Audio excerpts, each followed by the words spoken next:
Tiago 1, verso 1. Tiago, servo de Adonai e do mestre Yeshua Machia, as 12 tribos que se encontram na dispersão, saudações. 1 Pedro 1, verso 1. Pedro, apóstolo de Yeshua Machia, aos escolhidos que são forasteiros da dispersão no Ponto, Galácia, Capadócia, Ásia e Bitínia. Romanos 1, verso 16. Porque não me envergonho do Evangelho, porque é o poder de Adonai para a salvação de todos os que nele creem, quer dos judeus, primeiro, quer dos arameus. Fica evidente por meio desses versos que o Evangelho e as cartas dos apóstolos foram primeiro dirigidas aos judeus e demais tribos dispersas do norte, como os arameus, sírios, que eram tidos como gentios. Observação, traduções a partir dos manuscritos gregos colocam gregos no lugar de arameus, nesse texto de Romanos 1, verso 16.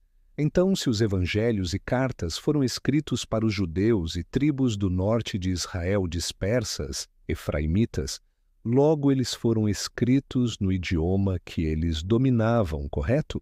E qual era o idioma que eles dominavam? Grego? Certamente que não. Por mais que muitos dessas tribos precisassem falar o idioma grego naquele contexto, por estarem em outras nações, o grego nunca foi a língua predominante dos judeus e demais tribos de Israel.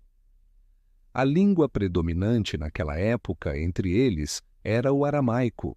Aliás, eles não só não tinham o grego como língua predominante, como também repudiavam esse idioma e seu conhecimento, devido ao que ocorreu na revolta dos Macabeus e todo o sofrimento que o povo judeu passou com o rei profano Antíoco, que invadiu Jerusalém e praticou inúmeras abominações.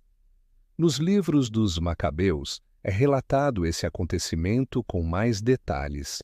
Quando os sábios viram isso, eles disseram naquela época: amaldiçoado é a pessoa que cria porcos, e amaldiçoado é a pessoa que ensina a seu filho a sabedoria grega. Então, diante de tudo isso, essa visão ocidental de que a nova aliança foi escrita primeiro em grego não faz sentido e é contra o contexto histórico e das Escrituras, pois os evangelhos e as cartas foram escritos primeiro para o povo judeu e tribos dispersas, para provar a eles que Yeshua era o Messias.